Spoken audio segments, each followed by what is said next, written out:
everybody, I'm so excited today because I am going to be showing you my new YourKenko 8-in-1 nut milk maker, and thank you to YourKenko for sending me one of these to try out. I'm really excited to do it.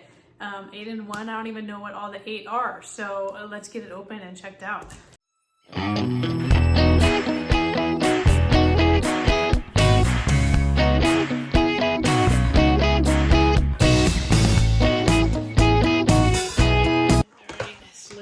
Open, so we've got our nut milk maker user guide, which is probably going to come in very handy. We got some straws. It's kind of cool. It comes with some metal straws. Our power cable. There is, I know one of these is like a frother. I'll have to look and see. Oh yeah, so this is a milk frother and a little like whisk. So let's get to the machine. It's a lot bigger than I thought it was going to be. I wasn't really sure how big this is going to be, but it is pretty big. It's got a cleaning brush as well, which is nice. Lid. So here's the machine. There's a bunch more stuff inside of it. I better look and see how I open this before I start yanking on things. Okay, I figured this out. We've got a clear plastic shield on the outside, so this just pulls up like that. Now we can look at the rest of what's in here. So in this bag we have a strainer. It looks like a cap. Another strainer. It also comes with this is a cheesecloth bag. I'm not going to open it because I don't really like to use cheesecloth unless I need to. So I'm going to try it out and see if I can just use the strainers. But it does come with its own cheesecloth bag. Another user manual. And this measuring spoon, which is for the nuts. All right, so I'm going to get everything washed so we can try it out. Before I get started, let's look at the functions that it has. So it has soy milk, fruit smoothie, pureed food, oat milk, nut milk, boil water, and keep warm, and then a self-clean function. So I'm going to do the nut milk. What I've kind of learned from the instructions is that for a smoothie, it's not frozen, so you can't put ice cubes for sure, and I don't think, it doesn't say not to put frozen fruit, but the recipes all have fresh fruit. So I'm assuming it's one of those kind of smoothies where you're using fresh fruit and then you can add ice to it after. So if you want a blended ice smoothie, this would not be the machine for that. I am going to start with some cashew milk. So I've got 4 tablespoons of cashews here. 2 cups of milk. I'm just going to make a small batch.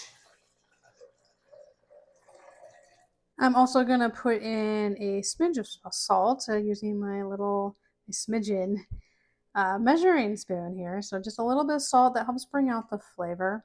It doesn't make it taste salty. You could put some sweetener in too, but I like to have my cashew milk unsweetened because sometimes I use it for something savory. So I'm going to leave sweetener out of this one. Okay, so for this to operate, it won't even turn on unless you have the lid aligned, which is common for a lot of nut milk makers. So that's why it's beeping. So you have it aligned with the mark here. There we go.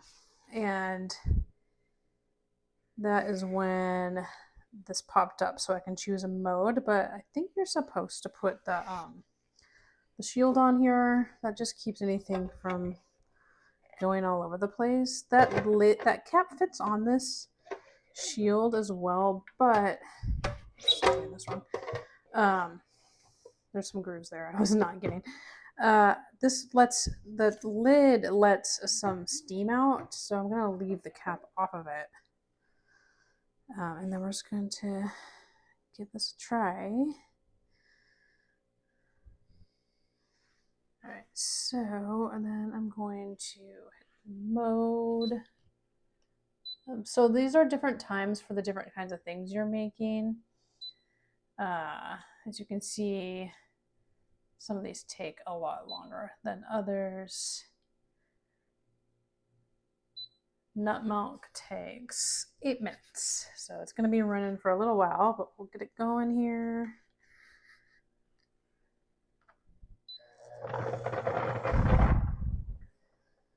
So it appears to be heating up a little bit as it goes. So it's kind of going slowly here. I can see the temperature is ticking up though.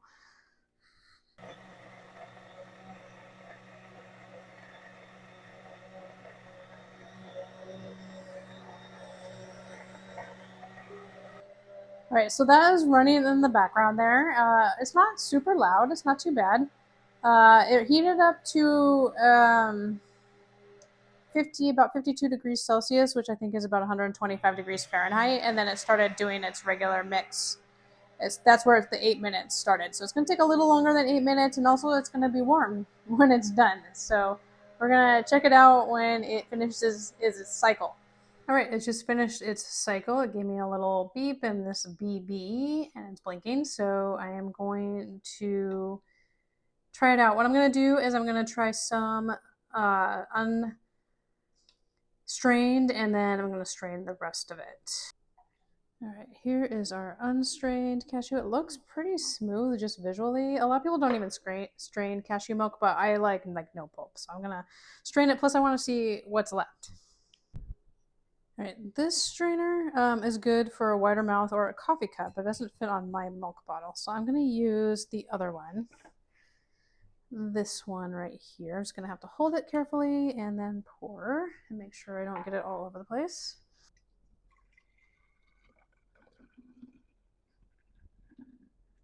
Oh, wow. Okay, so look at that. There was pretty much nothing left. That's just foam. So maybe a tiny bit of debris, but that actually left like no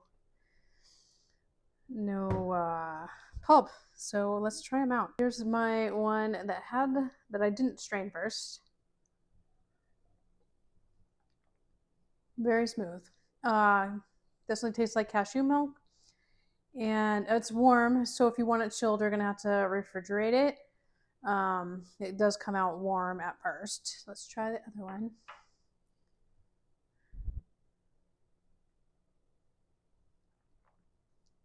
This is really good. So even though I didn't really see a lot, I can tell a little difference. This is very, very smooth. So if you like your nut milk very smooth, cashew milk even, you're gonna want to. You can still strain it. I'll try an almond milk. I don't have any blanched almonds, so I'm gonna try it with a skin-on almond and see how that turns out. Okay, next round. I've got my 4 tablespoons of almonds and my 2 cups of filtered water. I've got my smidge of salt. And I'm still going to leave this unsweetened. I just prefer unsweetened nut milk. But I am going to add in a 4th teaspoon of vanilla. Our shield.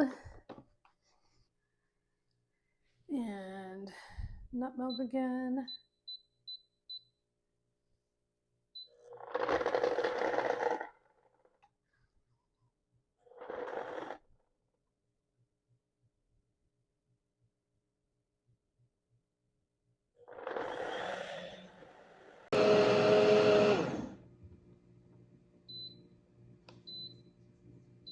Okay, my almond milk is done. I'm going to try a little bit of it without straining it so I can see how much pulp there is. Almonds tend to be harder.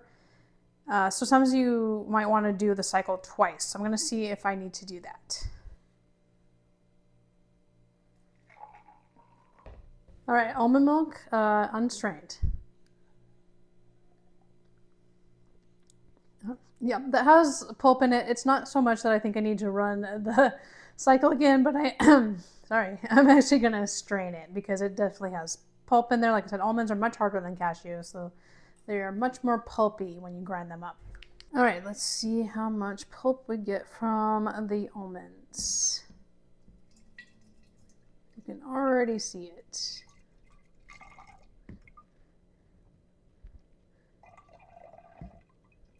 All right, I'm just gonna clean this out and then keep going.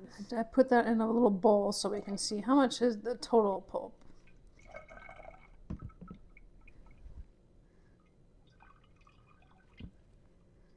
I ran some water through it on that cleaning because it looked like it kind of built up kind of fast. So we're just gonna Go back through here.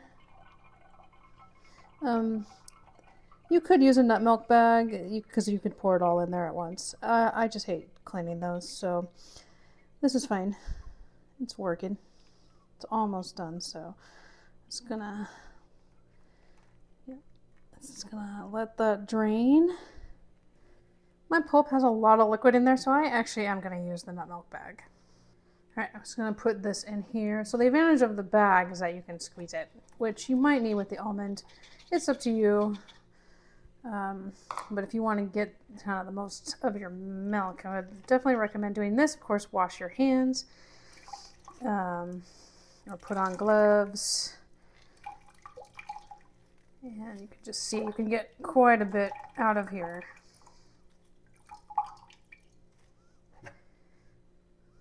By doing that. And it's not that, this is a good one. It's cheesecloth that I really do not like to use. The nut milk bags are actually pretty easy to clean. Right, there is the amount of pulp I had left from 2 cups of water and 4 tablespoons of almonds. Actually quite a bit. So you could use this in a recipe if you'd like. And here's my almond milk. This is about the same amount I had with the cashew. So it came out pretty well. I'm going to taste it to see if that was enough straining.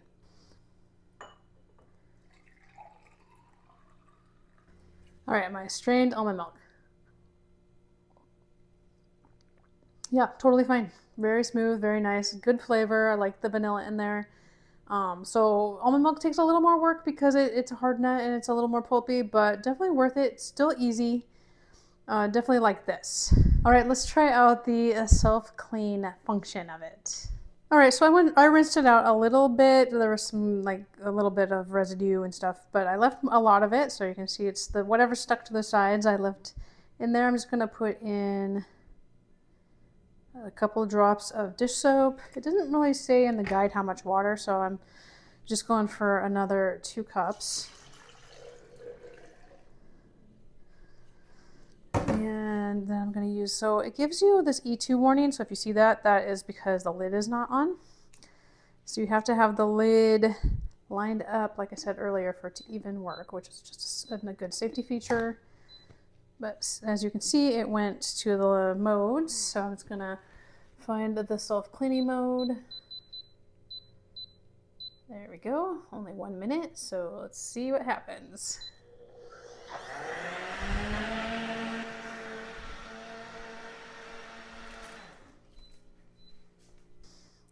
Overall, this worked pretty well for the lower part of it. The water didn't quite reach up to the top, which could be I just needed to put a little more water in it. So I'll do that next time. But still, what I was mostly concerned about was it getting into the blades. So, and then it has this brush, which is pretty nice because it has this top part that makes it easy to get into any little pieces, especially with the blades. So I'm just going to finish cleaning this up. But overall, I think the cleaning function works well, at least to get started. Then you want to give it, wipe it out, make sure it's all clean, and rinse it. Like I said, just do not submerge this base in the water. So I have it in the sink, so I'm not going to turn the water on and fill up the sink with that sitting there. I'm going to try out the smoothie function of the nut milk maker. It's been overnight, so my milk has been chilling. I just wanted to show before I use it. This is the almond milk, and it didn't separate. So every other time I've used a nut milk maker, the milk separated like very noticeably, where there's like a lot of thick part on top and then very watery on the bottom. This is how it looked right when I got it out of the fridge. I'm still gonna shake it, but I was really happy to see that. So I haven't had that happen before. For my smoothie, I have some mango and some pineapple. Like I said, it says not to use ice, so I'm using some thawed fruit. I'm not going to use frozen fruit either, and then I'm going to pour it over ice. So that's how this smoothie function works on this one. I'm going to add a little bit of honey and 1 cup of almond milk. And that filled it to the minimum line, so we're good here. Lid on. Cover on. I don't know if I need the cover for the smoothie, but I'm gonna do it anyway. And then our smoothie mode right here, and start.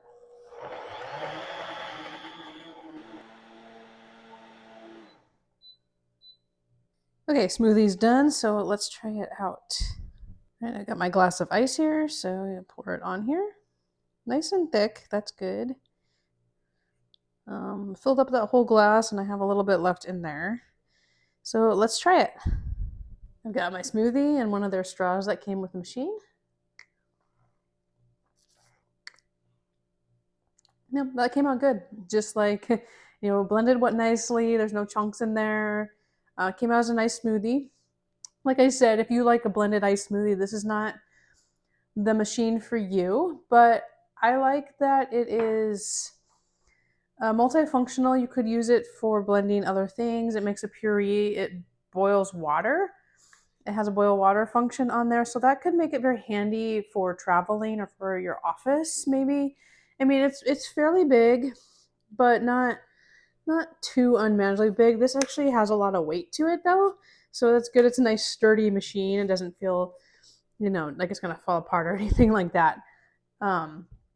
So if you like a blended smoothie that you're not blending ice, this works great.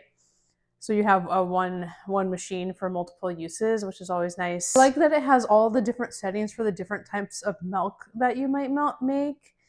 So there's nuts, oat, soy, which takes a lot longer. So if you're somebody that makes soy milk, that's a good thing to know. I like that it has the boil water on there because that could be handy. Like I said, if you're taking it somewhere, if it's, like, it'd be great for an RV if you need to boil water, but also if you were going to use it at work.